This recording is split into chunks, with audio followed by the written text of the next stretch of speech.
Su marido le dijo, no vengas a mi fiesta, me avergüenzas, pero cuando ella apareció, todo cambió.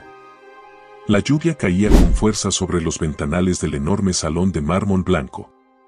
El eco de cada gota parecía golpear el corazón de María Soledad, una mujer que alguna vez soñó con cuentos de hadas, pero que ahora vivía en una pesadilla cotidiana, tejida con indiferencia, silencio y humillaciones. Llevaba horas esperando en la sala, con su vestido de satén beige que ella misma había cosido, con sus manos llenas de historias y sacrificios. Lo había planchado con esmero, había recogido su cabello en un moño sencillo pero elegante, y había elegido con cuidado los aretes de perlas que su madre le había dejado antes de morir. Esa noche era importante, el 10º aniversario de la empresa de su esposo, Carlos Eduardo, y María quería estar presente, no por la gala, sino por él. Por lo que aún creía que existía entre ellos. Pero Carlos no pensaba igual. Él entró al vestíbulo con el ceño fruncido, hablando por teléfono, sin mirarla siquiera. Traía puesto un traje a medida de diseñador italiano y el aroma de su loción cara llenó la estancia.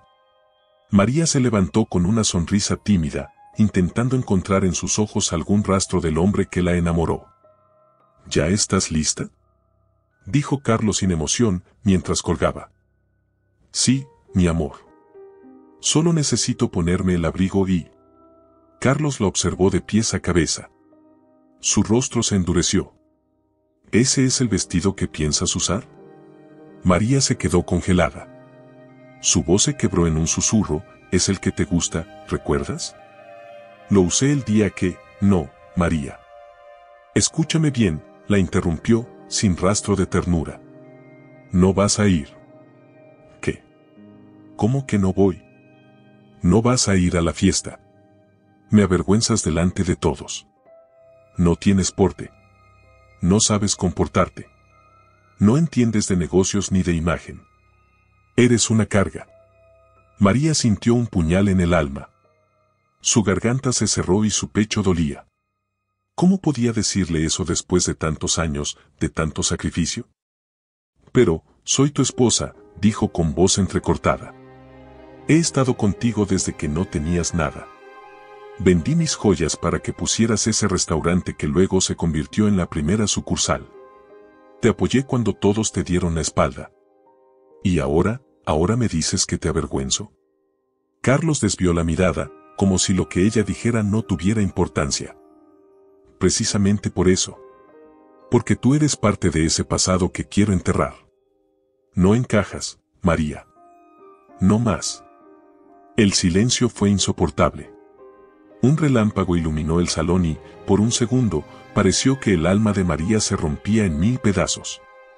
Él se dio la vuelta sin más palabras y se fue, dejándola ahí, con el abrigo en las manos y el corazón sangrando. Minutos después, sola, temblando, se miró en el espejo del vestíbulo. Vio su reflejo.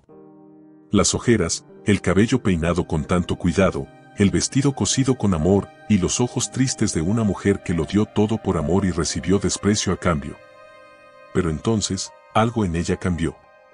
Sus ojos dejaron de ser los de una mujer sometida. Se transformaron en los de alguien que había tocado fondo y no estaba dispuesta a quedarse allí. No voy a llorar por ti, Carlos Eduardo, susurró. No más. Subió las escaleras con dignidad. Cerró la puerta de su habitación y dejó que el silencio la envolviera. Abrió el armario y sacó una caja que no tocaba desde hacía años. Dentro, había una foto de ella misma en pasarela, de cuando fue modelo en sus años mozos. Una joven llena de sueños. Acarició la foto. Ya es hora de despertar, María Soledad, dijo. Se acabó la espera. Se acabó la obediencia. Ya no más humillaciones. Llamó a un número que no marcaba desde hacía años. Una voz contestó al otro lado. ¿Rocío? Hubo un silencio. ¿María? Necesito que vengas. Es urgente. Me quitaron todo, menos las ganas de renacer. La lluvia seguía golpeando los cristales, pero ahora no parecía un lamento, sino un aviso. Algo había comenzado a moverse dentro de María. Un fuego que dormía y que estaba a punto de consumirlo todo. Carlos, en la fiesta, brindaba entre risas huecas, sin saber que acababa de despertar a un huracán. Y los huracanes no piden permiso para destruir. La noche siguiente al desprecio, la mansión de los Herrera Moncada amaneció en silencio. Un silencio que no era paz, sino el eco de una tormenta contenida. María Soledad no había dormido. Sus ojos, enrojecidos, habían derramado todas las lágrimas que una mujer podía llorar, pero ahora, secos, parecían dos brasas. Se sentó frente al ventanal de su habitación, con una taza de té ya frío entre las manos. Las sombras del amanecer le dibujaban el rostro. Tenía la mirada perdida en el horizonte, donde el cielo comenzaba a clarear. Recordaba todo. El primer beso de Carlos, sus promesas, los abrazos bajo la lluvia, los días en que compartían una sola tortilla por falta de dinero, y ahora. Ahora él se avergonzaba de ella. De su sencillez. De su alma. La traición no dolía solo por el rechazo. Dolía porque venía de alguien a quien lo había dado todo. Todo. Hasta su voz. Tomó su celular. Dudó. Sus dedos temblaban. Había pasado una década evitando ese número. Una década de orgullo, de distancia, de culpa también. Porque su hermana, Rocío Soledad, había sido una parte del pasado que ella misma había ayudado a enterrar.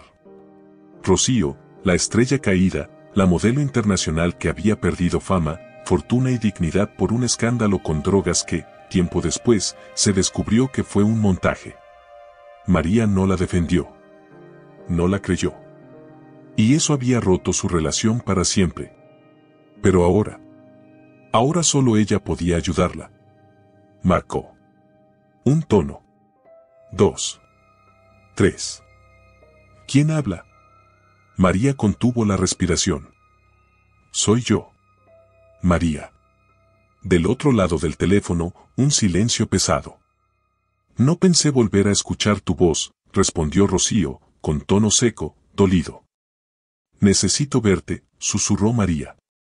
Me quitaron todo. Menos las ganas de levantarme. Otro silencio. Pero esta vez, uno distinto.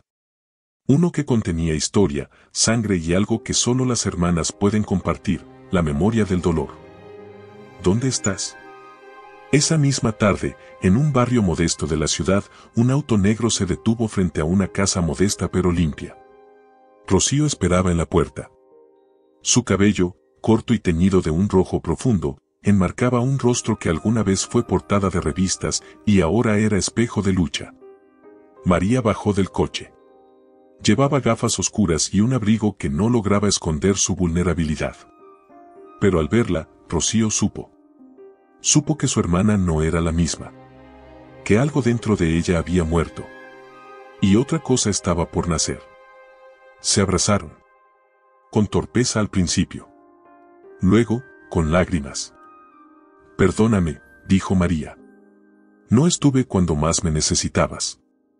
Y yo no supe cómo pedir ayuda, respondió Rocío. Pero ya no importa. Estoy aquí. Y tú también. Entraron. En la cocina, con café cargado y galletas secas, María contó todo. Cada palabra de desprecio. Cada humillación. La fiesta. El vestido. La mirada de Carlos. El dolor. No quiero llorar más, Rocío. No por él. No por nadie.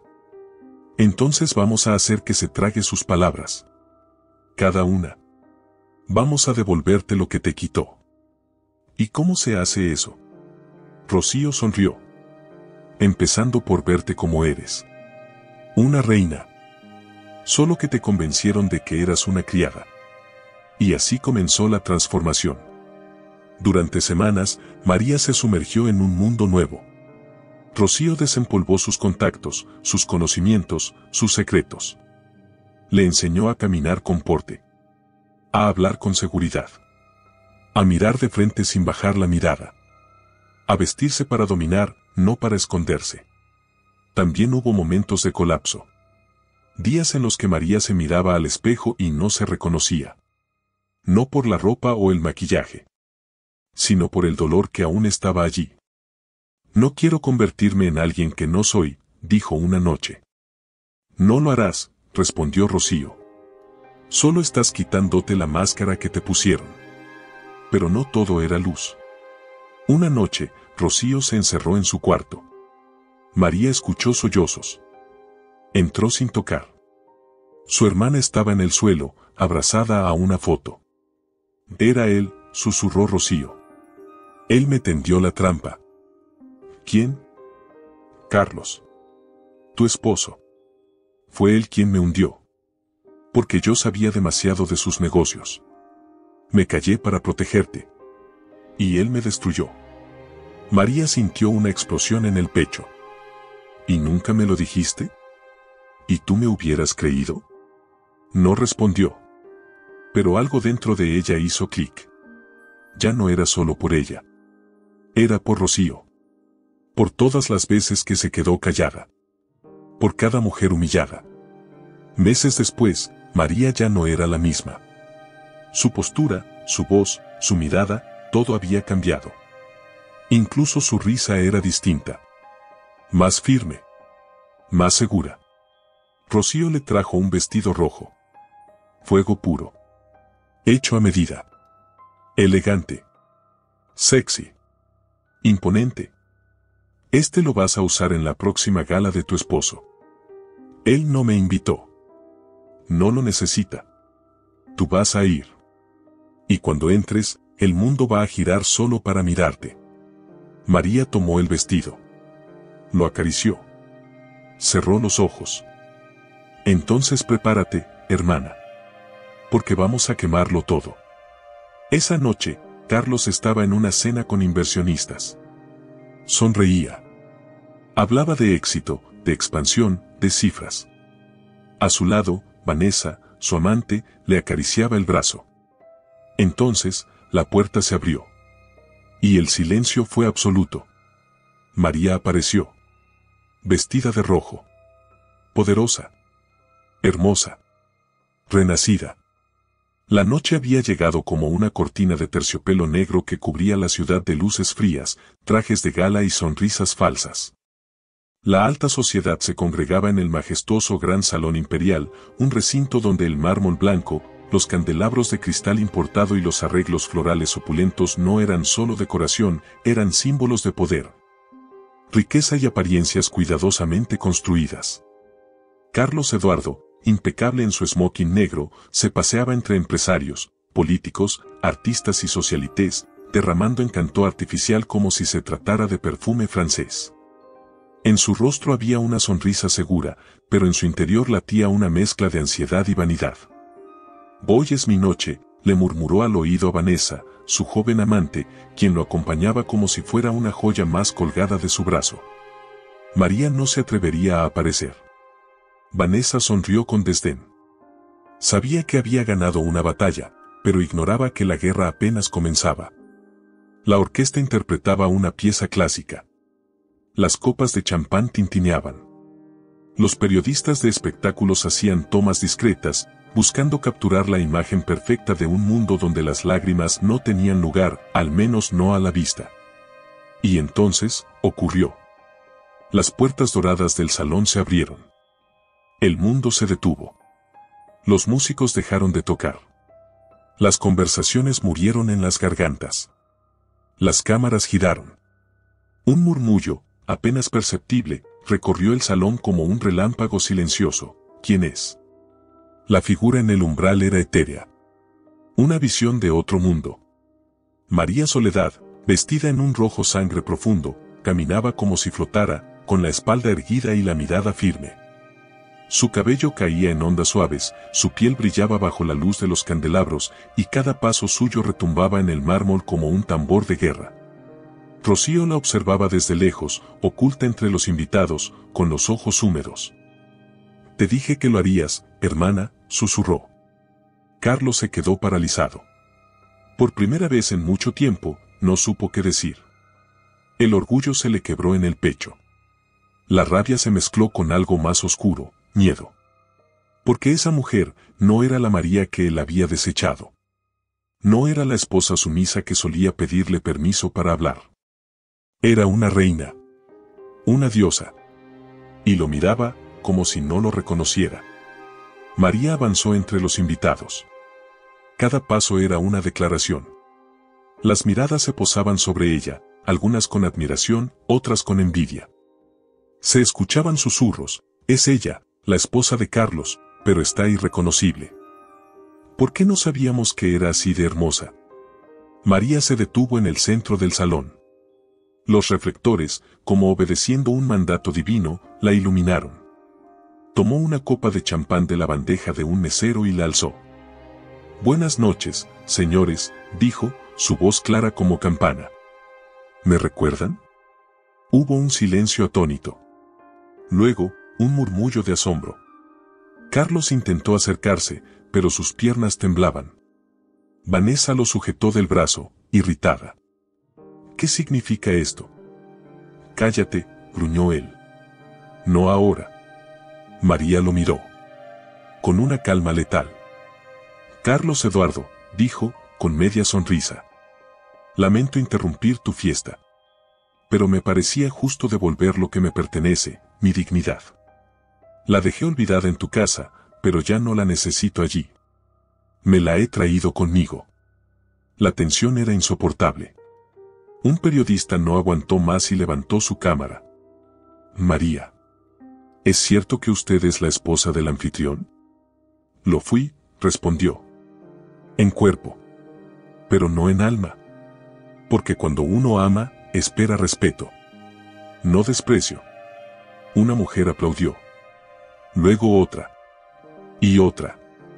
Hasta que la sala entera estalló en una ovación tímida, pero sincera.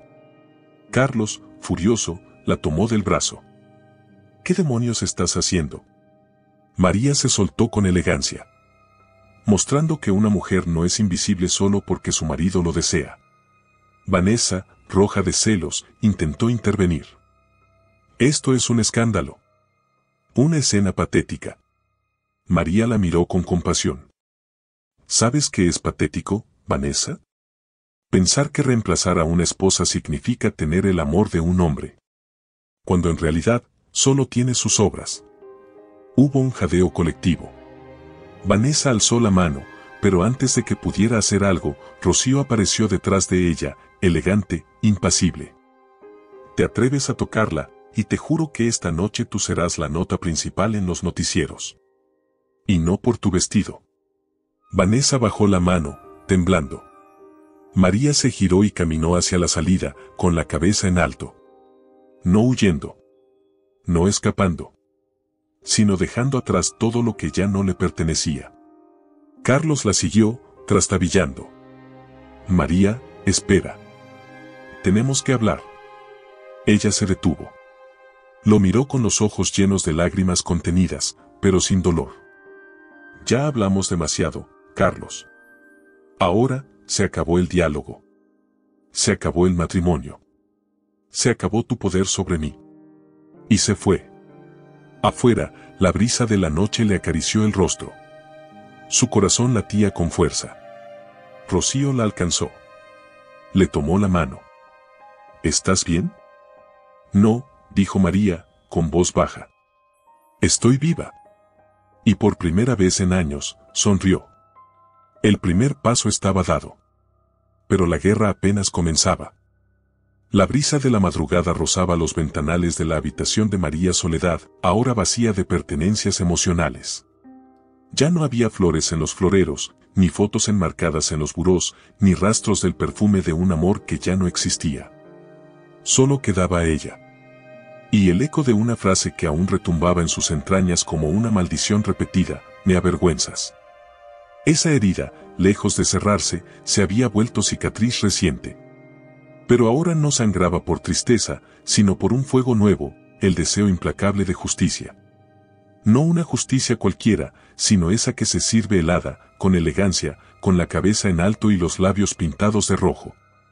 Después de su aparición en la fiesta, donde recuperó su lugar frente a todos, frente a Carlos, a Vanessa, a los socios, al mundo, María regresó a su nueva vida con Rocío. Pero el aire olía distinto. Había algo más en el ambiente. Una sombra. Un secreto. Una traición aún más profunda que el desprecio. Y esa sombra tenía nombre, Vanessa. Una semana después del evento, María recibió una llamada anónima en la noche. Una voz masculina, grave y urgente, le dejó un mensaje corto, pero venenoso. ¿Crees que Carlos te humilló solo por orgullo? Averigua quién es Vanessa. Averigua qué hay en su vientre. El mensaje quedó grabado en su celular, como una puñalada sin remate. María lo escuchó una y otra vez. Su corazón comenzó a latir con fuerza, como si anticipara una verdad que su alma se negaba a aceptar. Fue con Rocío. Le mostró el mensaje. Ella, sin pestañear, encendió su laptop. Yo también tenía mis sospechas, dijo. Sabía que Carlos no era fiel, pero hay algo raro con esa mujer. Es demasiado joven, demasiado segura, demasiado dentro del círculo. Como si alguien la estuviera protegiendo. Buscaron. Navegaron. Preguntaron discretamente a algunos conocidos. Y lo que encontraron fue peor de lo que imaginaron. Vanessa no solo era amante de Carlos. No solo estaba embarazada. Vanessa era sobrina de doña Beatriz Aranda de la Torre. La inversionista más poderosa del país. La mujer que había apostado millones en la expansión del imperio de Carlos Eduardo. La misma que ahora se rumoraba que lo iba a recomendar para el directorio internacional de la Corporación Panamericana de Empresas Estratégicas. Ese embarazo no era casual. Era una estrategia. Un movimiento en el tablero del poder. Él la embarazó para asegurar su lugar en el negocio, dijo Rocío, atónita. Es un monstruo. ¿Usó a esa chica o se dejó usar? Pero el resultado es el mismo, tú eras un obstáculo, María. Por eso te borró. María no habló. Se quedó mirando por la ventana, la ciudad iluminada en la oscuridad como un puñado de brasas en el horizonte. Sus dedos apretaban la taza de café frío. Y sus labios murmuraron una sola palabra, no. Pero ese no era negación. Era determinación. Esa misma noche, María llamó a una amiga suya de la universidad, Jimena Argüelles, ahora periodista de investigación para un canal de televisión. Le pidió un favor, que investigara a Vanessa. Su pasado. Sus vínculos. Sus movimientos financieros. Cualquier detalle. Y por favor, Jime, que nadie sepa que viene de mí. Nadie. 2 días después, Jimena la llamó desde un número cifrado. Su voz era tensa. María, lo que encontré es muy delicado. Dímelo. Vanessa no solo es la sobrina de doña Beatriz. También es su protegida legal. Su posible heredera, si no se descubre lo que te voy a mandar ahora. ¿Qué es? Correos. Audios. Videos. Hay pruebas de que Carlos y Vanessa ya tenían una relación desde antes de que tú y él se casaran. Desde antes. Era su amante desde los tiempos del primer restaurante. Él la mantenía oculta. Incluso le compró un departamento a nombre de un tercero. Y hay más. María se quedó en silencio. Vanessa se embarazó a propósito. Hay mensajes donde lo dice. Un hijo asegurará que Carlos se quede conmigo. Y si es niña, mejor, será la nueva cara del emporio. María sintió que se le iba el aliento. No eran solo amantes. Eran conspiradores. Esa noche no durmió. Y por primera vez desde que todo comenzó, pensó en vengarse con furia. Ya no con elegancia. Con furia pura. Pero entonces recordó algo que su madre le había dicho una vez: cuando una mujer se mancha las manos de odio, pierde el alma. Pero si usa su mente, puede conquistar el mundo. Y decidió usar la mente. A la mañana siguiente, fue al despacho de Carlos, fingiendo interés en hablar de un posible divorcio pacífico. Él la recibió con una sonrisa de zorro herido. No esperaba verte tan pronto, dijo, como si no hubiera pasado nada. Tampoco esperaba verte tan abajo, respondió ella. Y aquí estamos. Se sentaron. Carlos fingió cortesía. Ella jugó a la diplomacia. Le preguntó por Vanessa, por el bebé, por la posibilidad de cederle la casa de campo a cambio de que no hubiera demandas. Y mientras hablaban, María activó discretamente una grabadora en su bolso. Carlos, confiado, habló de todo. De cómo había reconstruido su vida con Vanessa. De cómo el embarazo era una bendición del destino. De cómo doña Beatriz se sentiría honrada de tener un nieto político de su sangre. Todo grabado. Todo documentado. Todo listo para ser usado. Al salir, María fue directo al canal de Jimena. Le entregó la grabación. Si algo me pasa, sácalo al aire. Y si no me pasa nada, también. ¿Vas a acabar con él? No. Él se va a acabar solo. Yo solo voy a encender la mecha. Esa noche, María cenó con Rocío en su pequeño departamento. Compartieron una copa de vino barato, pero lleno de significado. Hablaban de la infancia, del padre que las abandonó, de la madre que murió joven, del dolor que las separó y que ahora las unía. Y entonces, María le tomó la mano. Gracias por ayudarme, hermana. Pero esto no termina aquí. ¿Qué harás ahora? María sonrió. Pero no fue una sonrisa dulce. Fue la sonrisa de alguien que ha resucitado del fuego. Ahora voy por lo que me pertenece. ¿Y qué es eso? Mi nombre. Mi verdad. Y mi lugar en este mundo. Esa misma semana, Carlos recibió una invitación inesperada a una cena privada con doña Beatriz. Pensó que sería para felicitarlo. Pero al llegar, encontró a la matriarca con un sobre en la mano. Carlos, explícamelo tú, antes de que lo haga yo. Dentro del sobre estaban los mensajes, las transferencias, los correos. El mundo se le vino abajo. Vanessa lo negó todo. Pero doña Beatriz no era estúpida. Si ese hijo es tuyo, me lo voy a llevar. Si no lo es, estás fuera. En cualquier caso, perdiste. Y él sabía que era verdad. El aire de la ciudad parecía más denso aquella mañana. Como si presintiera que la verdad, por fin, comenzaría a abrirse paso entre las mentiras. María Soledad se despertó temprano, con los primeros rayos del sol filtrándose por las cortinas de lino en el departamento de Rocío. Había dormido mal, entre pesadillas donde Carlos le gritaba desde un altar en llamas y Vanessa reía con un bebé en brazos que no dejaba de llorar. Ese día no tomaría café. No quería distracciones. Tenía que mantener la mente fría. Porque había llegado el momento de enfrentarse a la verdad que llevaba demasiado tiempo enterrada bajo contratos falsos, firmas robadas y cuentas bancarias abiertas a nombre de empresas fantasma. Sabía que si quería destruir a Carlos no bastaba con palabras ni escándalos emocionales. Necesitaba pruebas. Pruebas concretas. Documentos. Cifras. Firmas. Y solo había una persona que podía dárselas. Luciana. Luciana Velarde llevaba 6 años trabajando para Carlos Eduardo. Era su sombra, su guardiana de secretos, su asistente personal, su cómplice silenciosa en cada movimiento turbio. Pero también era mujer. Y sabía lo que era el desprecio, la traición y el abuso.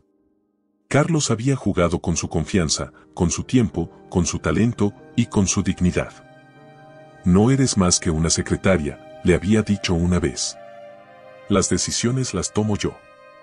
Luciana había sonreído, aguantado, soportado. Pero por dentro, grababa todo. Cuando María la llamó, Luciana no dudó.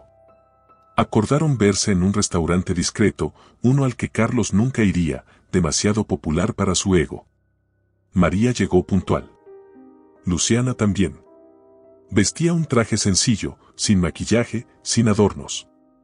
Pero en su bolso llevaba el poder de la verdad. Se saludaron con una mirada. No hicieron falta palabras dulces. ¿Qué necesitas saber exactamente?, preguntó Luciana, sin rodeos. Todo. Quiero cada documento, cada contrato, cada movimiento que él hizo usando mi nombre, mi firma, mi empresa, necesito tumbarlo. Pero no solo eso. Quiero que la justicia lo destroce. Luciana asintió. Abrió su bolso. Sacó una carpeta gruesa, forrada en negro. La colocó sobre la mesa. Aquí está todo. Tengo respaldos digitales también. Correos. Conversaciones grabadas. Capturas de pantalla. Carlos desvió más de 5 millones de pesos en los últimos 3 años. Usó tus datos fiscales para abrir 2 cuentas en Panamá. Firmó como si fueras tú. Compró 2 propiedades en tu nombre. Y una de ellas está registrada como activo de una sociedad que él controla en secreto. María no podía creer lo que escuchaba. Cerró los ojos. Sintió un nudo en la garganta. ¿Y nadie lo detuvo? Yo intenté advertírselo a Beatriz una vez. Me amenazó. Me dijo que no la metiera en eso. Pero sospecho que ella no sabe todo. Solo lo que él le permitió ver. ¿Y tú? ¿Por qué me ayudas ahora? Luciana bajó la mirada. Porque te vi sufrir en silencio. Años. Porque me vi reflejada en ti. Y porque, aunque te parezca absurdo, te admiraba. Y me dio rabia cuando él te aplastó. Porque tú tenías algo que él nunca va a entender, honestidad. María se conmovió. Se le humedecieron los ojos, pero no lloró. Gracias. No te imaginas lo que esto significa para mí. Luciana sonrió, con tristeza. Sí lo imagino. Porque ahora tú vas a hacer lo que yo nunca me atreví. Tú vas a romperle el alma a ese desgraciado. Pero hazlo bien, María. Sin odio. Con inteligencia. Con los documentos en mano, María se encerró con Rocío por 3 días. Estudiaron cada hoja, cada firma, cada cuenta. Rocío usó sus contactos de cuando era modelo para consultar con abogados, contadores, analistas. Armaron un expediente. Un expediente capaz de enterrar la carrera de Carlos Eduardo. Pero antes de ir a la justicia, María necesitaba más. Necesitaba venganza poética. Y para eso, organizó una reunión con Beatriz Aranda. El despacho de doña Beatriz era frío como un mausoleo. Mármol negro, muebles de cuero, alfombras orientales. La mujer era elegante, imponente, con un cigarro delgado entre los dedos, vestida de blanco impoluto como si la pureza pudiera comprarse. Así que tú eres la ex esposa del señor Herrera, dijo, sin mirarla. Pensé que serías menos interesante. Soy mucho más de lo que imagina, respondió María. Y vine porque sé que usted no tolera que la usen. Ni que le mientan. Beatriz alzó una ceja. Se acercó con lentitud. María colocó la carpeta sobre el escritorio. Su sobrino político no solo es un traidor. Es un ladrón. Y ha usado su dinero para blanquear operaciones ilegales. Tengo todo documentado. Si quiere comprobarlo, lea. Beatriz hojeó los papeles. Su rostro no mostró emoción alguna. Pero sus dedos comenzaron a temblar. Esto puede costarme el consejo directivo. Y a mí me costó la vida entera. Beatriz cerró la carpeta. La miró a los ojos. ¿Qué quieres? María respiró hondo. Quiero su apoyo para exponerlo públicamente. Quiero que el mundo sepa quién es Carlos Eduardo. Quiero que se hunda. Y usted puede ayudarme. Beatriz se quedó en silencio largo rato. Luego sonrió. Una sonrisa helada. No me gusta que me amenacen, niña. No es una amenaza. Es una alianza. Usted no puede permitirse este escándalo. Yo, tampoco. Pero si actuamos juntas, él no tendrá a dónde correr. Beatriz apagó su cigarro. Estás hecha de hierro, María Soledad. Pensé que eras otra víctima más. Pero estás a punto de convertirte en mi arma favorita. Una semana después, María convocó una conferencia de prensa en nombre de su fundación ficticia para mujeres emprendedoras. Todos los medios asistieron. Carlos también, creyendo que sería un evento social sin importancia. Pero cuando María tomó el micrófono, todo cambió. Hoy estoy aquí no como empresaria, ni como esposa, ni como figura pública. Estoy aquí como mujer. Una mujer que fue usada, traicionada, humillada y silenciada. pero que hoy se levanta con la verdad en la mano. Y no voy a callar más. Detrás de ella, en una pantalla gigante, comenzaron a proyectarse los documentos, las grabaciones, los correos. El nombre de Carlos Eduardo Herrera apareció en mayúsculas. Su firma. Sus transferencias. Un escándalo en tiempo real. Carlos palideció. Beatriz lo miró desde el público con los ojos de una pantera que está a punto de devorar a su presa. Luciana, entre la multitud, lloraba en silencio. Y María, por fin se sintió libre. El viento del pasado tiene una forma curiosa de regresar. No siempre lo hace como brisa suave, a veces ruge como tormenta. A María Soledad le bastó un solo segundo para sentir que ese viento llegaba de nuevo, cargado de memorias, suspiros, promesas rotas y miradas que jamás se olvidan. Por más que se entierre el recuerdo bajo capas de dolor y orgullo. Fue una tarde gris. No llovía, pero el cielo estaba cubierto por una melancolía que parecía dibujada para la escena que estaba a punto de desarrollarse. María regresaba de una reunión con sus abogados. Caminaba por un parque cercano a su antigua universidad, buscando un respiro entre tanto papeleo, entre tanta estrategia, entre tanta lucha. Y allí, bajo un árbol que parecía el mismo donde solían besarse en secreto cuando eran jóvenes, lo vio. Esteban. El primer amor. El verdadero. El que no se olvida. El que deja huellas en el alma. Él estaba sentado en una banca de madera, leyendo un libro, con el mismo gesto sereno que la enamoró a los 18 años. Su cabello ahora tenía mechones de plata, pero sus ojos seguían ardiendo con la misma intensidad. María se detuvo en seco. El corazón le dio un vuelco. Las piernas le temblaron. No podía moverse. No podía respirar. El tiempo, por un instante eterno, se detuvo. Esteban alzó la vista y sus ojos se encontraron. ¿María? Ella apenas pudo asentir con la cabeza. Un nudo se formó en su garganta. No sabía si reír, llorar, correr o simplemente dejarse caer en sus brazos. Él se levantó. Se acercó con cautela, como si temiera que ella fuera una ilusión. ¿Eres tú, de verdad? Soy yo, susurró ella. Aunque siento que han pasado 1000 vidas desde la última vez que te vi. Y cada una de esas vidas me dolió, porque te perdí en todas. El encuentro fue breve, pero tan profundo que dejó marcas nuevas sobre cicatrices antiguas. Decidieron verse de nuevo, lejos de ojos curiosos, lejos del escándalo, lejos del pasado. Y lo hicieron. Primero en un café. Luego en un restaurante de barrio. Después en una biblioteca. Y más tarde, en una azotea donde solían mirar las estrellas cuando soñaban con una vida que nunca llegó. María se abrió como no lo había hecho con nadie en años.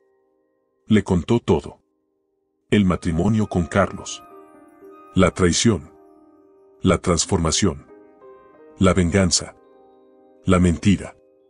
Y entonces, Esteban le dijo lo que cambiaría todo.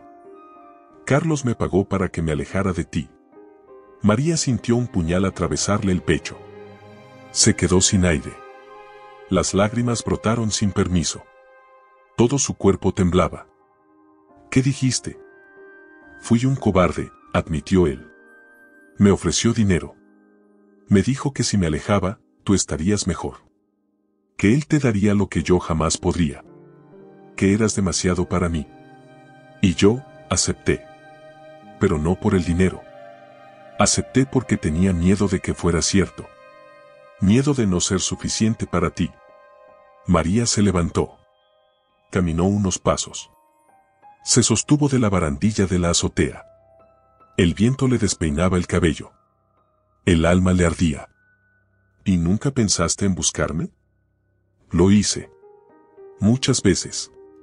Pero cada vez que lo intentaba, alguien me cerraba la puerta. Me amenazaron. Me siguieron. Incluso perdí trabajos por intentarlo. Carlos, sí. Él me borró de tu vida. Como si fuera basura. Como si nuestro amor no hubiera existido jamás.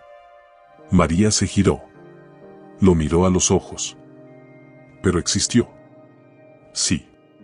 Existió. Y aún existe. Pasaron semanas. María y Esteban volvieron a enamorarse, sin prisas, sin máscaras. Él era su refugio. Ella era su motor. Había ternura, complicidad, risas suaves y silencios compartidos. Pero no todo era luz. Carlos comenzó a sospechar. Los seguía. Los espiaba. La furia en él crecía como veneno. Se sentía humillado, desplazado, olvidado. Una noche, irrumpió en el departamento de Rocío mientras María no estaba. La esperó, con una botella de whisky en la mano y los ojos inyectados de odio. ¿Así que volviste con ese imbécil?, escupió. María no se inmutó. Se mantuvo erguida. Con ese imbécil aprendí lo que es ser amada de verdad. Lo que nunca tuve contigo. Carlos estrelló la botella contra el suelo. Tú eras mía. Me pertenecías. Nunca pertenecí a nadie. Y menos a ti. Ya no tienes poder sobre mí, Carlos. Carlos se acercó con pasos vacilantes. Rocío apareció justo a tiempo. Se interpuso. Un paso más, y te juro que no sales de aquí sin esposas, dijo, con un cuchillo en la mano. Carlos se detuvo. Jadeaba. Parecía a punto de estallar. Esto no termina aquí. No, dijo María. Esto terminó el día que me dejaste fuera de tu fiesta. Lo que viene ahora es mi nueva vida. Y así, con el corazón lleno de amor recuperado y el alma armada de verdad, María comenzó una nueva etapa. Ya no era solo la mujer vengadora. Era la mujer enamorada. Entera. Curada. Completa. Con Esteban a su lado, planeó no solo su vida, sino su revolución personal. Iba a recuperar todo lo que le robaron. Pero ahora, con el poder del amor verdadero ardiendo en su pecho. Esteban le tomó la mano una noche, bajo las estrellas. ¿Aún me amas? Ella no respondió con palabras. Lo besó. Como quien vuelve a casa. Como quien nunca se fue. La noche se vistió de gala. Las estrellas parecían haberse alineado con morbo celestial para presenciar uno de los eventos más esperados de la alta sociedad, la ceremonia de compromiso entre Carlos Eduardo Herrera y Vanessa Aranda, la sobrina predilecta de doña Beatriz. La prensa se agolpaba a las puertas del exclusivo Club Monarca, los flashes no cesaban, los vestidos relucían como joyas vivas y los perfumes costosos flotaban en el aire como pecados sin redención. Pero bajo todo ese lujo, había podredumbre. Las sonrisas eran máscaras. Las promesas, mentiras. Y el amor, una farsa teñida de ambición. Carlos, elegantemente vestido con un smoking de diseñador, fingía una felicidad que no sentía. Había perdido el control.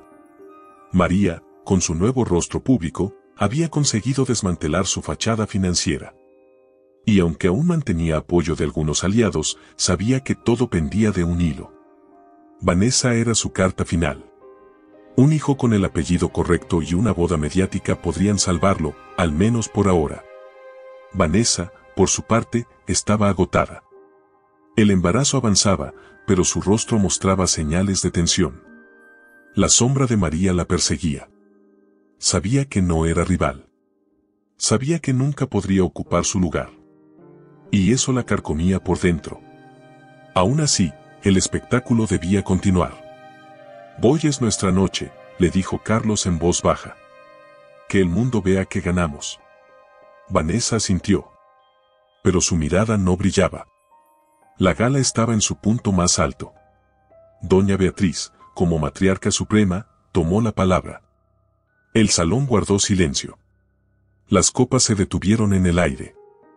Queridos amigos, esta noche celebramos no solo el amor, sino la unión de dos mundos, dos familias, dos destinos. Sus palabras eran impecables, pero frías. Algo en ella vibraba extraño. Como si supiera que aquella unión no era más que un pacto con el diablo. Carlos se adelantó al micrófono. Gracias, Beatriz. Y gracias a todos por acompañarnos. Esta noche, me complace anunciar oficialmente mi compromiso con la mujer que cambió mi vida. Vanessa. Los aplausos estallaron. La orquesta comenzó a tocar. Los invitados se acercaban para felicitar a la pareja. Los fotógrafos capturaban cada gesto, cada sonrisa forzada. Todo parecía ir según lo planeado. Hasta que la puerta se abrió. Y el silencio cayó como un rayo. María Soledad entró al salón. Vestida de negro profundo, con encaje delicado que abrazaba su figura como una sombra elegante. Su cabello recogido con perlas. Su mirada firme. Su sola presencia eclipsó a todos. Carlos palideció.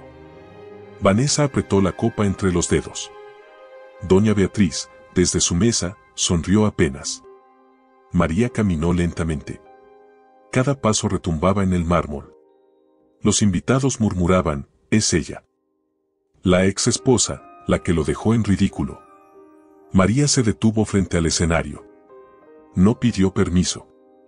Tomó el micrófono. Buenas noches. Disculpen la interrupción.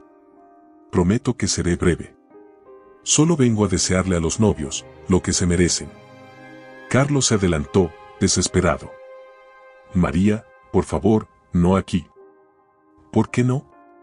¿Acaso aquí no es donde celebraste mi humillación? Vanessa se puso de pie, temblorosa. Vete. No eres bienvenida. María la miró con calma. Tranquila, Vanessa. No vengo a pelear. Vengo a decirles que les deseo un matrimonio largo, tan largo como las mentiras que los unieron. Hubo un murmullo creciente. La tensión podía cortarse con un cuchillo. Porque el amor no se construye con amenazas, continuó María. Ni con contratos firmados por interés. Ni con embarazos estratégicos. Ni con traiciones escondidas tras trajes caros. El amor verdadero no se compra. Se gana. Vanessa perdió el control. Tú me lo quitaste todo. Todo. Y ahora quieres destruirme. No, Vanessa. No quiero destruirte. Eso ya lo hiciste tú sola, al convertirte en la sombra de otra mujer. Entonces ocurrió. Vanessa gritó. Se lanzó hacia María. Te odio. Esto es culpa tuya. Pero antes de tocarla, resbaló con el borde de su vestido. Cayó violentamente al suelo. Un sonido seco. Un grito desgarrador. La música se detuvo. María se agachó. Vanessa lloraba, se sujetaba el vientre. Mi bebé. Mi bebé. Carlos corrió. Gritó por ayuda. Los invitados se agolparon. El caos era total. Una ambulancia llegó minutos después. Vanessa fue trasladada de urgencia. Carlos no paraba de repetir, todo esto es culpa tuya, María. La empujaste. Yo no la toqué, dijo María, con la voz rota. Tú la empujaste a vivir una mentira. Horas después, en el hospital, el diagnóstico fue devastador. Vanessa había perdido al bebé. Y con él, su última arma. Doña Beatriz se presentó. Entró a la habitación sin pedir permiso. Miró a Vanessa, pálida, destrozada, rota. Luego miró a Carlos. ¿Saben qué es lo peor? Que no me sorprende. Esto era inevitable. Porque las cosas mal hechas siempre se derrumban. Carlos intentó hablar, pero Beatriz lo interrumpió. Estás solo. A partir de hoy, estás fuera de mi empresa. De mi vida. Y si Vanessa decide seguir contigo, será sin mi bendición. Y sin un solo centavo. Salió sin más. Vanessa sollozaba. Carlos no podía hablar. Y María, desde lejos, lloraba en silencio. No por ellos, sino por la vida que nunca nació. Las grandes verdades no siempre llegan como revelaciones gloriosas. A veces, se deslizan silenciosas, como serpientes antiguas que han esperado demasiado tiempo para morder. Y cuando lo hacen, no solo destruyen certezas, desgarran la identidad, arrancan la carne del alma y dejan a la vista huesos que nadie estaba preparado para ver. María Soledad ya no era la misma. Había recuperado el control de su vida, había expuesto a Carlos, había sobrevivido al escándalo de Vanessa, pero lo que estaba por descubrir no tenía nada que ver con venganzas o amores perdidos. Esta vez, el terremoto vendría de otro rincón. De un pasado mucho más profundo. De una herida enterrada en la sangre. Todo comenzó con una llamada inesperada. Era doña Remedios, la madre de Carlos. «Tenemos que hablar», dijo con una voz seca, quebrada por la edad y los pecados no confesados. «Lo que voy a decirte cambiará todo». María dudó. Nunca tuvo una relación cercana con la mujer que siempre la miró con desdén, como si nunca hubiera sido lo suficientemente buena para su hijo. Pero había algo en el tono de esa llamada, una urgencia, un temblor, una culpa largamente acumulada. Aceptó reunirse con ella. El encuentro fue en la vieja casa de campo de los Herrera, un lugar apartado, cubierto de hiedras marchitas y recuerdos muertos. Doña Remedios la esperaba sentada en una mecedora de madera, frente a la chimenea apagada, con una manta sobre las piernas y una carpeta de documentos en su regazo. Sus ojos, antes duros como piedra, ahora eran dos pozos de dolor. «Gracias por venir», dijo sin rodeos. «Sé que no me debes nada. Pero tú mereces saber quién eres». María se quedó de pie, sin sentarse. La tensión en el aire era tan densa que casi podía cortarse. «¿Quién soy? ¿Qué quiere decir?». La mujer suspiró. Cerró los ojos. Comenzó a hablar con una voz temblorosa, como si cada palabra le costara un pedazo de vida. «Tú no eres cualquier mujer, María. No eres la simple costurera, la esposa abnegada que mi hijo despreció. No. Tú eres sangre de reinas. Hija de un escándalo que fue silenciado con sobornos, amenazas y abandono». María sintió que el mundo se inclinaba. «¿Qué está diciendo? Tú eres hija de Beatriz Aranda. Y no fue un acto de caridad cuando ella te defendió en público. Fue un instinto. Fue el grito de una madre que reconoció a su hija, incluso sin saberlo». María retrocedió un paso. «Eso es imposible». «No lo es. Yo estuve ahí. Yo ayudé a esconderlo. Y llevo 40 años arrepintiéndome». Doña Remedios abrió la carpeta. Sacó una serie de documentos, un acta de nacimiento falsa, cartas antiguas, una foto de Beatriz de joven con un hombre que María no reconoció. «Tu verdadero padre era el amor prohibido de Beatriz. Un joven periodista que intentó destapar una red de corrupción donde estaban involucradas las grandes familias. Incluida la mía. Cuando Beatriz quedó embarazada, fue un escándalo que podía arruinarlo todo. La obligaron a ocultarlo. Le dijeron que el bebé había muerto. Pero no fue así. Fuiste entregada a una pareja del interior del país y después de que tus padres adoptivos murieron, entraste en la vida de mi hijo. El resto, ya lo conoces». María cayó de rodillas. Sus manos temblaban. «No puede ser. No puede ser». «Sí puede, y lo es», dijo la anciana, con lágrimas reales por primera vez en años. «Tú no sabes cuánto lo siento. Nunca debí permitirlo. Pero fui cobarde. Como todos». María miró la foto otra vez. Y en ese rostro de Beatriz joven, encontró su propia mirada. ¿Ella lo sabe? No aún. Pero tú debes decírselo. María se levantó lentamente. Como si llevara siglos cargando un secreto que ahora por fin encontraba la luz. «Yo no sé si puedo. Eres más fuerte de lo que crees. Siempre lo fuiste. Por eso sobreviviste a mi hijo. Por eso renaciste. Por eso, ella te reconocerá». Esa noche, María caminó por las calles como un alma en pena. No le dijo nada a Rocío, ni a Esteban. Necesitaba digerir esa verdad sola. Sentía que algo dentro de ella se quebraba y se rearmaba al mismo tiempo. Como si toda su vida hubiera sido una mentira, pero también una preparación para este momento. Al día siguiente, pidió una reunión con doña Beatriz. Esta la recibió en su oficina. Elegante. Distante. Majestuosa como siempre. ¿A qué debo esta visita, María?, preguntó con tono neutro. María colocó los documentos sobre el escritorio. No es una visita. Es una búsqueda. Y creo que usted tiene las respuestas. Beatriz hojeó los papeles sin emoción aparente.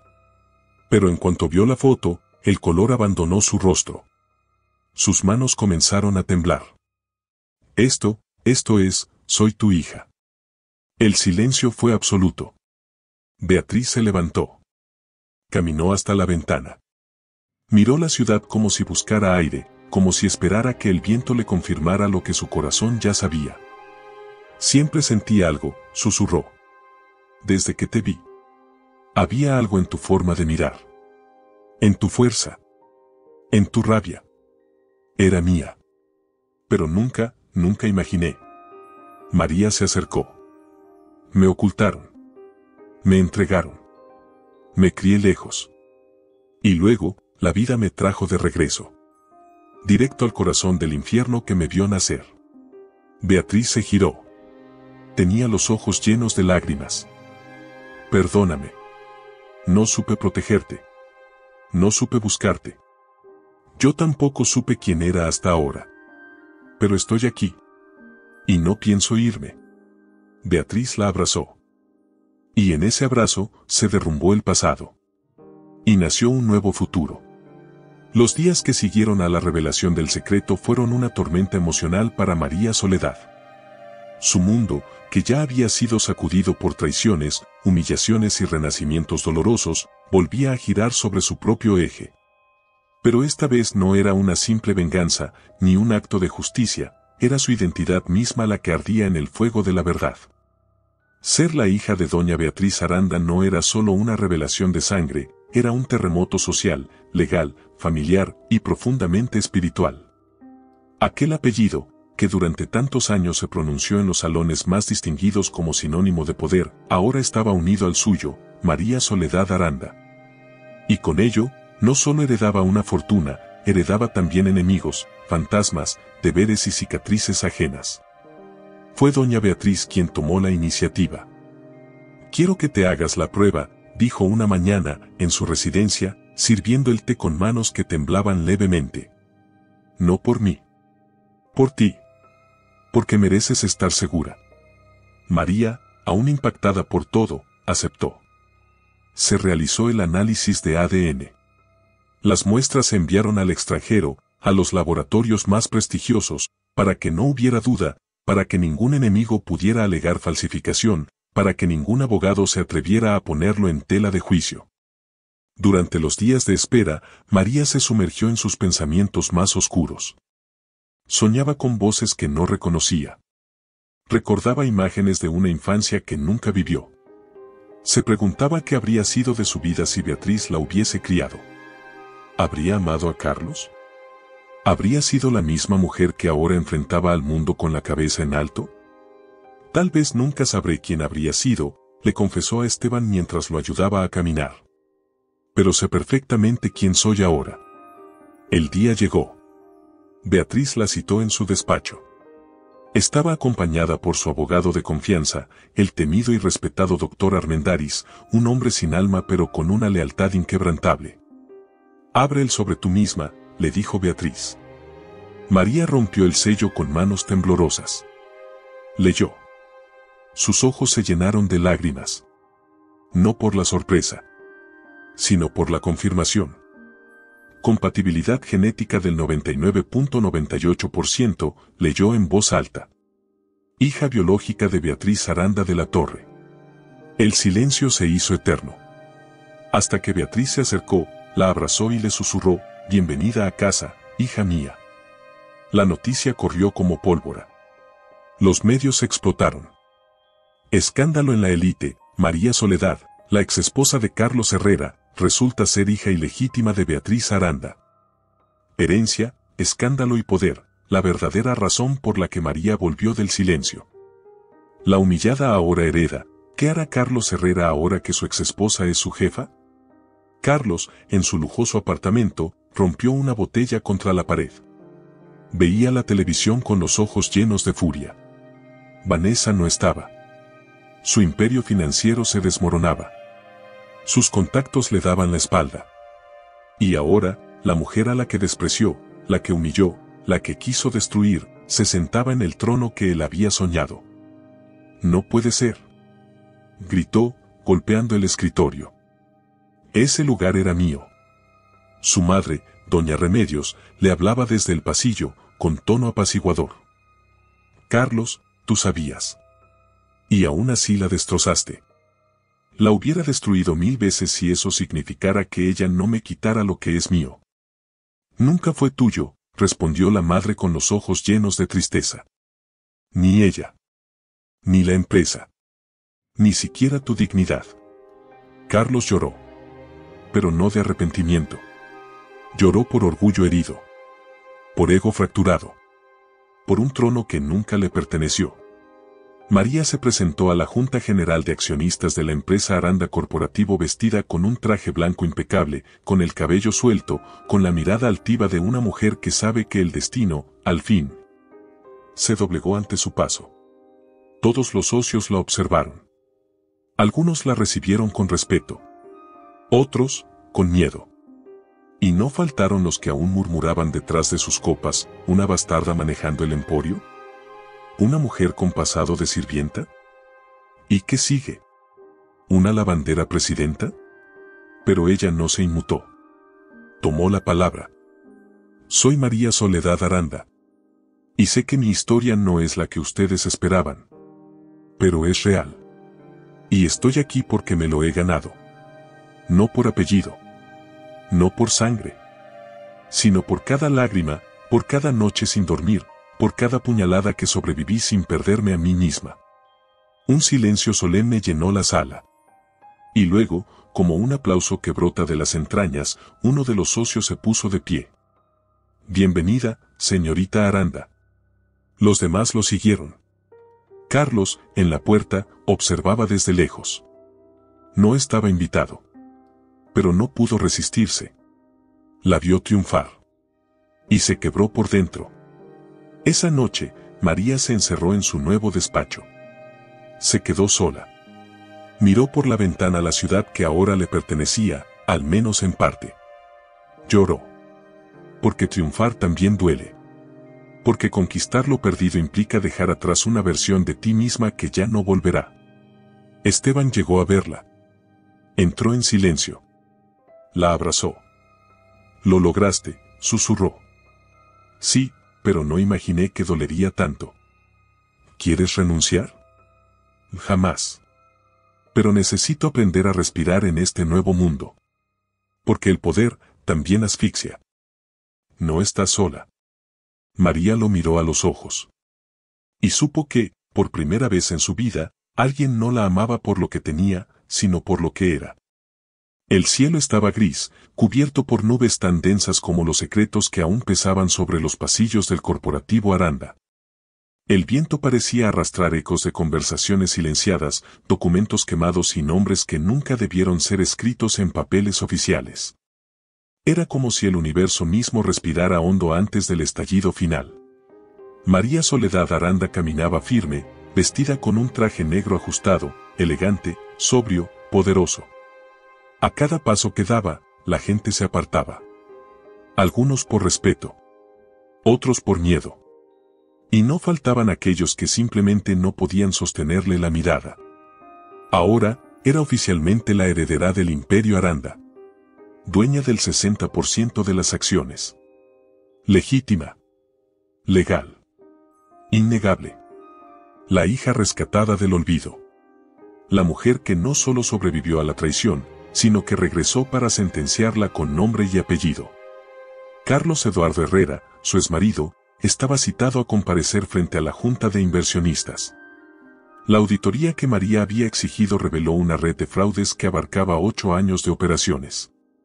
Cuentas en el extranjero, triangulación de fondos, contratos falsos, lavado de dinero y abuso de firma digital. Ella lo sabía. Lo había vivido. Había sido utilizada como pantalla en múltiples transacciones. Ahora tenía las pruebas. Y tenía el poder. La cita fue a las 10 de la mañana. Los corredores estaban repletos de periodistas, abogados, empleados, accionistas y curiosos. Era el juicio moral más esperado del año. No solo se jugaban millones. Se jugaba el alma de una empresa y la última pizca de dignidad de un hombre que había tocado la cima pisando el cuello de la mujer que una vez juró amar. En el centro de la gran sala oval del Consejo General de Administración, María tomó la palabra. Su voz fue suave, pero cada palabra cayó como una sentencia grabada en mármol. Yo no vine aquí para destruir. Vine para revelar. Porque la verdad no destruye, simplemente muestra lo que cada quien ha hecho con su vida. Hoy les mostraré lo que el señor Carlos Eduardo Herrera ha hecho con la suya y con la nuestra. Las pantallas se encendieron. Se desplegaron documentos, videos, audios, testimonios. Luciana, la secretaria, testificó en una grabación. Varios contadores confirmaron las irregularidades. Un notario juró que jamás firmó ciertos contratos. Un antiguo socio relató cómo Carlos había falsificado balances para conseguir créditos. María presentó todo con frialdad quirúrgica. Cada hoja, cada firma, cada transferencia. Sin rabia. Sin llanto. Solo verdad. Carlos, sentado en una esquina, temblaba. Sudaba. Negaba con la cabeza. Pero no se atrevía a interrumpir. Hasta que estalló. Esto es una farsa. Me están crucificando solo porque no quise seguir casado con una mujer mediocre. María se giró lentamente. ¿Mediocre? Mediocre fue tu visión. Creíste que la riqueza se medía en cheques. Que el poder se ejercía humillando. Y que la verdad podía ocultarse detrás de una corbata cara. Pero te equivocaste. Hoy todo México sabe quién eres, Carlos. El público murmuró. Algunos aplaudieron en silencio. Otros grababan todo. Carlos intentó salir, pero los agentes judiciales ya estaban en la puerta. La orden de aprehensión se activó en el mismo instante en que María entregó el último documento, un contrato donde Carlos usó su firma electrónica sin consentimiento para adquirir propiedades en el extranjero. Señor Herrera, dijo un agente con voz firme, queda usted detenido por los delitos de fraude, uso de documentos apócrifos, lavado de dinero y usurpación de identidad. Carlos se puso de pie, trastabilló. Su rostro era el de un animal acorralado. No pueden hacerme esto. Yo levanté esta empresa. Yo la construí. Tú me usaste como piedra para construir tu castillo, respondió María con serenidad. Pero olvidaste que las piedras también se levantan. Y aplastan. Mientras lo esposaban, sus ojos buscaron a Beatriz. Ella lo miró con frialdad. Como si estuviera viendo caer una estatua que alguna vez admiró, pero que desde hace tiempo ya no representaba nada. Carlos fue llevado entre cámaras, flashes y gritos. Un grupo de mujeres en la entrada del edificio sostenía pancartas con frases como justicia para María, ni una más en silencio y las esposas también tienen voz. Horas después, María se quedó sola en su despacho. Esteban llegó. Aún en rehabilitación, apoyado en un bastón, pero con la sonrisa de quien ha encontrado en el dolor una nueva forma de amor. ¿Terminó todo? Terminó una parte. La más oscura. Ahora viene lo difícil, construir desde la luz. Estoy contigo. Y yo contigo, dijo ella, abrazándolo con una mezcla de ternura y fortaleza. ¿Por qué si no es para vivir con amor, para qué sobrevivimos? Había algo en el aire que no encajaba. Un presentimiento, una inquietud que se metía entre los huesos como el frío que precede a una tormenta. María Soledad Aranda lo sintió desde el momento en que cruzó los pasillos de su propia empresa y notó que los empleados no la miraban a los ojos como antes. Algunas miradas eran de admiración, sí, pero otras, muchas otras, estaban cargadas de duda. De miedo. De desconfianza. Y ella no entendía por qué. Los días posteriores a la caída de Carlos habían sido vertiginosos. Convocatorias, comunicados oficiales, reestructuración administrativa, despidos, auditorías nuevas y por supuesto, su mayor responsabilidad. consolidar su lugar como heredera legítima y presidenta de la junta directiva. A la vista de todos, María lo tenía todo. Pero eso era solo la superficie. Detrás de las puertas cerradas, algo se gestaba en la sombra. Y ese algo tenía nombre. Don Mauro Esquivel. Viejo enemigo de la familia Aranda, empresario oscuro, ambicioso, con más enemigos que aliados. Siempre había querido hacerse con la dirección de Aranda Corporativo. En el pasado, Beatriz lo había aplastado públicamente durante una guerra bursátil. Jamás lo perdonó.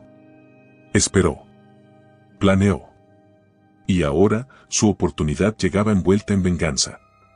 La pieza clave para activar su plan era Vanessa, quien, luego de la pérdida del bebé y del escándalo que arruinó su imagen, había sido declarada inimputable por un tribunal médico y enviada a un hospital psiquiátrico privado. Allí, entre delirios y obsesiones, repetía una sola frase: ella me quitó todo, y lo va a pagar. Don Mauro, aprovechando su poder, sobornó a uno de los psiquiatras. Cambió los informes. Fingió mejoras. Sacó a Vanessa del hospital sin alertar a la familia. Nadie lo notó. Nadie lo vio venir. Y juntos, planearon la caída final de María. Una noche, mientras María cenaba en casa con Esteban y Rocío, recibió una llamada anónima. María, están tramando algo. Hay un hombre. Don Mauro. Tiene a Vanessa. Y no va a descansar hasta destruirte. Colgó sin más. El rostro de María se tornó pálido. Se levantó lentamente. Le costaba respirar. ¿Estás bien?, preguntó Esteban. Ella lo miró, tragando saliva. No, creo que algo está a punto de pasar. Algo horrible. Los rumores comenzaron a esparcirse como peste. María usó su relación con Beatriz para manipular el testamento. Dicen que los papeles del ADN fueron falsificados. Están diciendo que Carlos fue víctima de una conspiración. Todo estaba fríamente orquestado por Don Mauro. Difamación legal. Intervenciones en medios. Artículos de opinión comprados. Documentos alterados. Una ofensiva mediática brutal. Y entonces llegó el golpe más bajo. Una demanda anónima fue presentada ante la Fiscalía Federal, alegando que María Soledad Aranda había fingido su identidad para usurpar una herencia millonaria. El documento estaba respaldado por un supuesto informe médico que afirmaba que el ADN había sido manipulado. La denuncia exigía la suspensión inmediata de María del consejo de la empresa hasta que todo se esclareciera. Beatriz estalló en furia. ¿Quién se atreve a cuestionar la sangre de mi sangre? Pero era demasiado tarde. Los medios ya estaban hablando de la falsa heredera. Los socios ya murmuraban. Y María ya temía por su vida. Una noche, María recibió una invitación a un foro empresarial. Aceptó, intentando mostrarse fuerte, pese a las amenazas. Rocío y Esteban insistieron en que no fuera sola. Ella no les hizo caso. Si empiezo a esconderme, pierdo todo. No era un foro. Era una trampa. En medio del camino, el conductor del vehículo que la transportaba desvió la ruta. María, confundida, intentó preguntar, pero el chofer no respondió. Y entonces lo comprendió. La habían secuestrado. Otra vez. La llevaron a una casa de campo vieja, rodeada por bosque. Allí, en un salón oscuro y con olor a humedad, la esperaba Vanessa, con la mirada desquiciada, y Don Mauro, imperturbable. Te dije que pagarías, susurró Vanessa, acercándose con una jeringa. Esta vez, nadie va a salvarte. Don Mauro habló, no voy a matarte, María. Eso sería demasiado fácil. Lo que quiero es verte arruinada. Quiero que firmes este documento, cediéndome el control de la empresa, y grabarás un video confesando que mentiste sobre tu identidad. Si no lo haces, nunca más verás a Esteban ni a tu hermana. María temblaba. Su corazón latía tan fuerte que dolía. Su cuerpo entero gritaba que no cediera. Pero sabía que Rocío y Esteban estaban en peligro. ¿Qué les hiciste? Nada, todavía. Pero eso depende de ti. Esa noche fue un infierno. María lloró. Suplicó. Fue golpeada. Pero no firmó. Y cuando Vanessa se acercó con la jeringa para drogarla, Rocío apareció como un rayo, con 2 agentes privados contratados por Beatriz. Hubo un forcejeo. Disparos. Gritos. Vanessa fue detenida, delirando y gritando el nombre de Carlos. Don Mauro escapó, pero no por mucho tiempo. Días después, María despertó en un hospital. Golpeada. Destrozada. Pero viva. Esteban la miraba desde la silla, con los ojos llenos de amor. Pensé que te perdía, dijo él, apenas en un susurro. Nunca podrán con nosotros, respondió ella, con lágrimas en los ojos. María volvió a la empresa al cabo de 2 semanas. Lo hizo con bastón, por las heridas. Pero su dignidad estaba intacta. Más aún, había crecido. Entró a la sala del consejo, enfrentó a los socios y dijo, no necesito probar quién soy.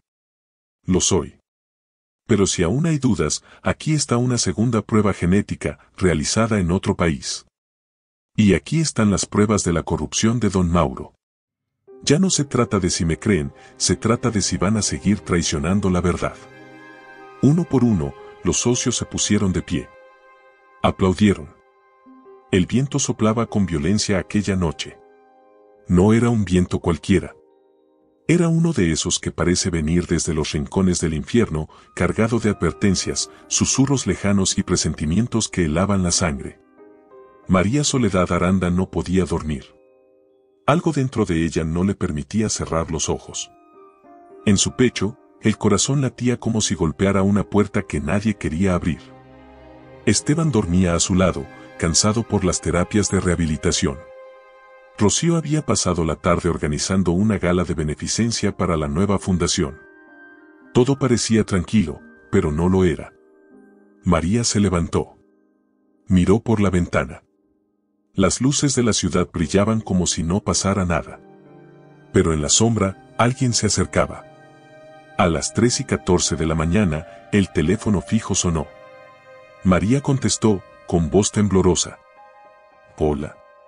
Un silencio helado, y luego, una voz distorsionada, corre. Ahora. O no volverás a verlos. Luego, el clic. El silencio. El abismo. María corrió hacia la habitación. Esteban ya no estaba. Rocío tampoco. En el piso, una bufanda manchada de sangre. Y sobre la cama, un sobre. Adentro, una nota escrita con letras recortadas de revistas, ahora sabrás lo que es perderlo todo. No es venganza. Es justicia. Si hablas, mueren. El grito de María desgarró la madrugada. Su llanto era seco, sin aire. Intentó llamar. Las líneas estaban muertas. Salió corriendo al pasillo. El guardaespaldas asignado por Beatriz yacía inconsciente, con un golpe en la cabeza. Todo había sido perfectamente planeado. María cayó de rodillas. Dios mío, no, por favor, no otra vez. Mientras tanto, en una bodega abandonada en las afueras de la ciudad, Esteban estaba amarrado a una silla de metal, con una herida abierta en el hombro. Rocío estaba encerrada en una habitación contigua, gritando su nombre. Frente a Esteban, de pie, con una pistola en la mano, Don Mauro. ¿Creías que iba a permitir que una bastarda y su amante arruinaran décadas de trabajo? Esteban, con la voz débil, respondió, tú no sabes lo que es el amor, por eso odias tanto. Y tú no sabes lo que es el poder, por eso vas a morir por una mujer que ya no puede salvarte. María se presentó en el despacho de Beatriz al amanecer. Han secuestrado a Esteban y a Rocío. Gritó. Fue Don Mauro. Beatriz no lo dudó. Activó sus contactos. Movió influencias. Contrató a un equipo especial. Te prometo que los vamos a traer de vuelta.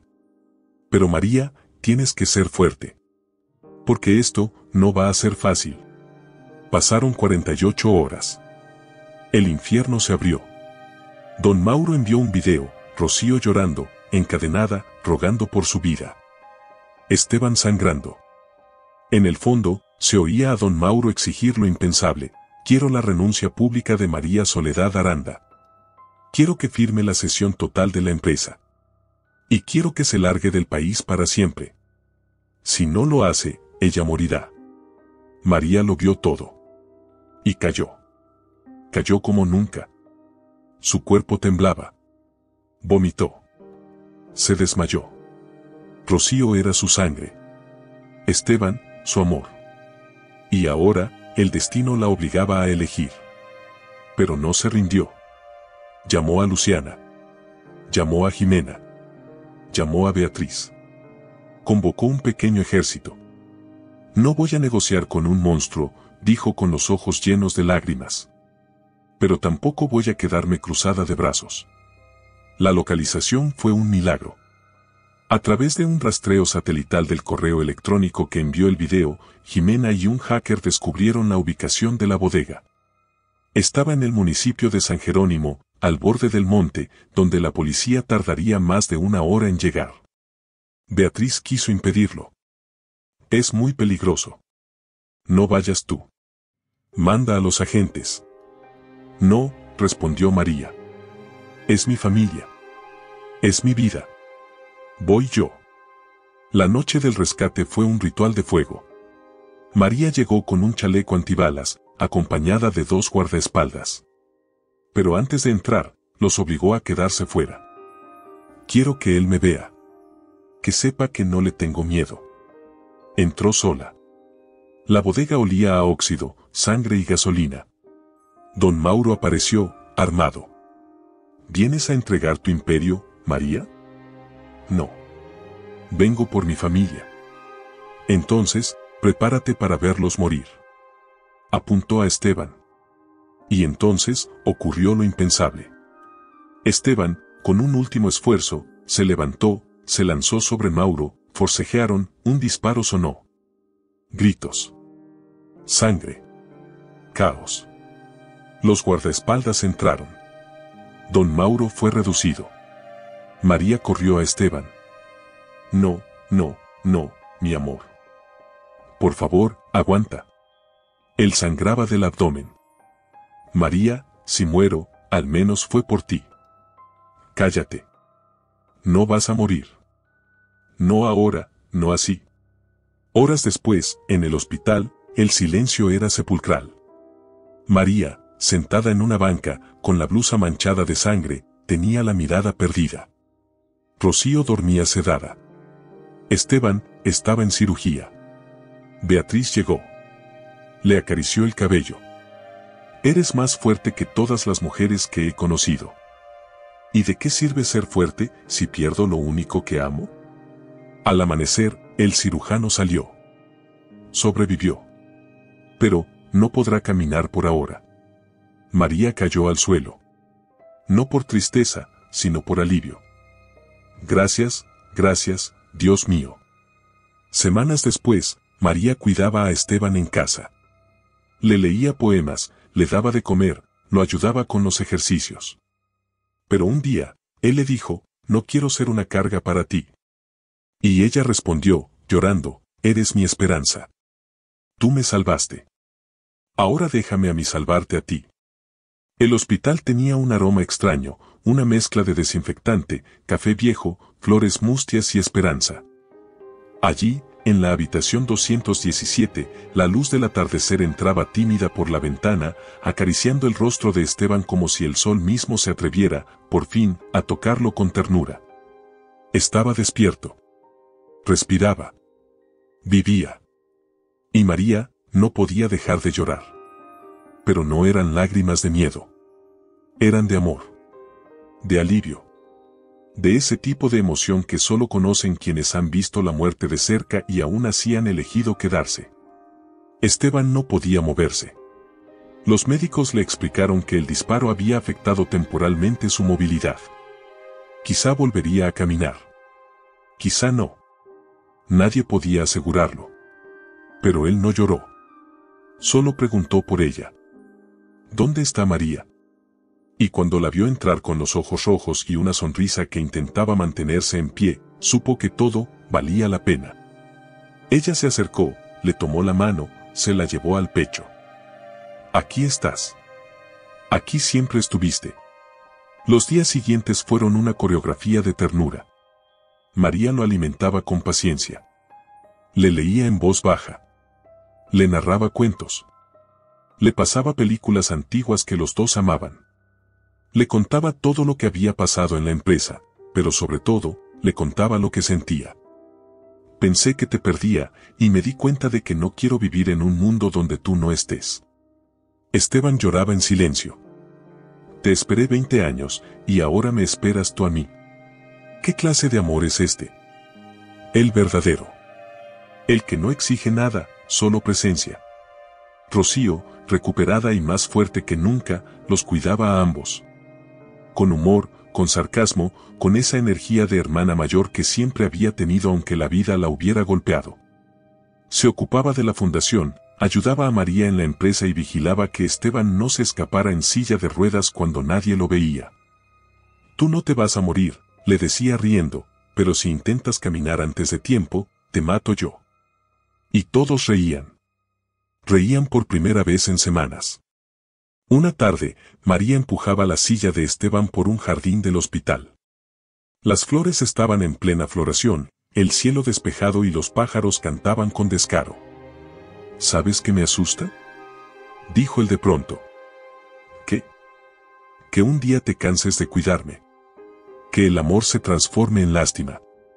Que tu corazón vuelva a doler por mi culpa. María se detuvo. Se puso frente a él. Se arrodilló. Escúchame bien. Este amor no es debilidad. No es sacrificio. Es elección. Y cada mañana que me despierto y te veo respirando, vuelvo a elegirte. Aunque nunca camines. Aunque nunca vuelvas a correr. Porque lo único que necesito es que sigas, aquí. Esteban bajó la cabeza. Lloró. Te amo, María. Y yo a ti. Con todo lo que soy. María organizó, desde la habitación de hospital, una rueda de prensa para anunciar la nueva etapa de Aranda Corporativo. Esta vez, enfocada en proyectos con impacto social. Fue la primera vez en la historia del grupo que se destinó el 20% de las ganancias anuales a programas para mujeres maltratadas, niños huérfanos y personas con discapacidad.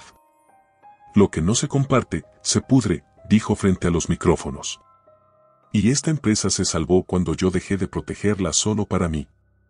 El público aplaudió de pie. Pero no todo fue fácil. Carlos, desde la prisión, envió una carta. Sí. Una carta escrita a mano. María la recibió sin saber si abrirla. La guardó durante días. Finalmente, en una noche de luna llena, la leyó. María, te escribo desde el único lugar donde he aprendido a mirarme de verdad, mi encierro. No espero perdón. No merezco redención. Solo quería que supieras que no todo lo que hice fue por odio. Fue por miedo. Miedo de que tú fueras más que yo. Y lo fuiste. Aún así, fuiste la única que me amó cuando yo no sabía lo que eso significaba. Me destruiste, sí. Pero antes de eso, me salvaste muchas veces, y yo no lo vi. Cuida a Esteban. Él tiene lo que yo nunca tuve, Alma. Carlos Eduardo. María guardó la carta sin derramar una sola lágrima. Solo dijo, ya no me duele. Y en esa frase, fue libre. Un mes después, Esteban fue dado de alta.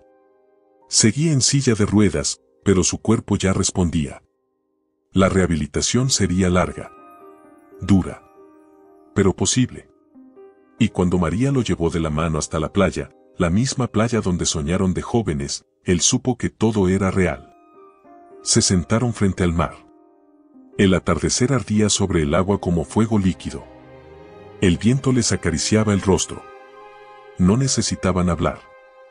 Hasta que él, rompiendo el silencio, le preguntó, ¿y ahora qué haremos, María? Ella lo miró. Sonrió. Ahora, vamos a vivir. La brisa del mar no olía igual que antes. María se detuvo frente al ventanal de su nueva oficina en Renacer, la fundación que había abierto con el dolor de su propia historia. Desde allí podía ver el océano. Inmenso. Profundo. Imparable. Como ella. Habían pasado 6 meses desde aquel disparo. 6 meses de recuperación, reconstrucción, reconciliación. 6 meses en los que aprendió que la paz no llega con el silencio, sino con la verdad sanada. Todo estaba cambiando. Y sin embargo, por primera vez en su vida, no sentía miedo. La sede de renacer estaba construida sobre los cimientos de una antigua fábrica abandonada. María eligió ese lugar por una razón, porque ella misma se sentía así. Un espacio olvidado, lleno de ruinas, que supo convertirse en algo nuevo. Allí daba refugio a mujeres maltratadas. Les ofrecía asesoría legal, médica, psicológica. Les enseñaban a escribir, a leer, a luchar. Aquí no venimos a olvidar. Aquí venimos a transformar. Era su lema. Y lo repetía cada mañana. Beatriz, su madre, le había cedido oficialmente el 60% de Aranda Corporativo. Ella rechazó la presidencia. Yo no nací para los trajes grises, dijo. Nací para las trincheras. Se quedó con la fundación y una participación silenciosa. Beatriz lloró ese día. No por tristeza, sino por orgullo. Te has convertido en lo que siempre soñé ser, pero nunca me atreví. María la abrazó. Y tú me diste el poder para hacerlo. Rocío se convirtió en directora de comunicaciones. Recuperada de sus propios demonios, renunció a los excesos, a las fiestas, al pasado que la había destruido. Antes vivía para los flashes. Ahora vivo para que nadie más se apague. Era su frase. Y la repetía cada vez que daba conferencias. Esteban, por su parte, ya caminaba con bastón. Su rehabilitación fue milagrosa, pero lenta. Cada paso era una victoria. No quiero correr, decía riendo. Solo quiero alcanzar tu mano. Y la alcanzaba. Siempre. El día más importante llegó en primavera. María inauguraba el segundo centro Renacer en Oaxaca. Invitó a cientos de mujeres, autoridades, voluntarios. No hizo discursos. Solo se paró frente al micrófono y dijo, yo fui como ustedes. Callé. Me humillaron. Me arrebataron todo. Pero aquí estoy. Y si yo pude, ustedes también. La ovación fue un rugido. Al caer la tarde, María y Esteban caminaron por la playa. El sol se despedía en llamas. Él, con dificultad, se arrodilló. Sacó de su bolsillo una pequeña caja. Nunca te lo pedí, porque siempre creí que te merecías algo más. Pero hoy entiendo que yo también soy digno de ti. Abrió el estuche. Un anillo sencillo. De plata. Con una palabra grabada, valor. ¿Te casarías conmigo, María? Ella tembló. Se tapó el rostro. Claro que sí. Desde hace 1000 vidas que te digo que sí. Se besaron. Lloraron. Y la cámara, como en toda gran historia, se elevó. Días después, María recibió una carta. Carlos había muerto en prisión. Infarto. Tenía solo 42 años. La carta la firmaba un capellán del penal. Pidió que la última canción que escuchara fuera Alfonsina y el mar. Y lloró. Lloró como quien al fin entiende que su alma no tiene regreso. María no lloró por él. Encendió una vela. Le susurró, te perdono. Y con ese perdón, se liberó de todo. El día de su boda fue íntimo. Junto al mar. Pocos invitados. Rocío, Beatriz, Luciana, Jimena, un puñado de mujeres de la fundación. Todas vestidas de blanco. Todas renacidas. Esteban vestía lino. María, un vestido sencillo, con los pies descalzos. No hubo cura. Ni iglesia. Ni ritos lujosos. Solo el mar como testigo. ¿Y ahora qué haremos, María? Preguntó él, acariciándole el rostro. Ella miró al horizonte. Ahora, vamos a vivir. Y se besaron. La cámara se alejó, lenta. El viento movía sus cabellos. El sol caía. La música comenzaba a sonar, un bolero lento, antiguo, como los que bailaban en su juventud. Y así, sin más palabras, cerró la historia. Si esta historia te tocó el corazón tanto como a nosotros al contarla, no te vayas sin dejar tu comentario. Queremos saber qué parte te hizo llorar, cuál te hizo gritar de emoción y qué final hubieras elegido tú. Suscríbete para no perderte más historias llenas de pasión, traición y redención, y si te encantó esta novela, regálanos un me gusta. Tu apoyo es lo que mantiene viva esta pasión por las grandes historias.